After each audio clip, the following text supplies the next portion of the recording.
So to do the oil change on this 330 V8, go ahead and take your oil cap off your valve cover. Don't forget your seal, it will come off. That way we have a place to fill.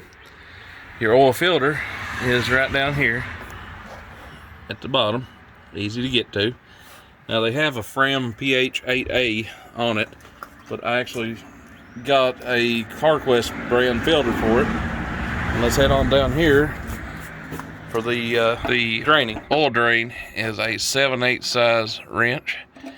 So just go ahead and take that off at the moment. Let it get draining. You want to drain it first before you take the filter off. But we'll go ahead and get that out of there. You want to go ahead and stage your drain pan down here just so that you got it primed and ready to go. It's going to shoot out just like that right there. Now, in the meantime, we'll spin around here. Go ahead and take our filter off.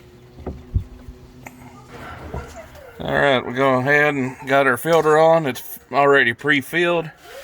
Tightened the drain bolt up.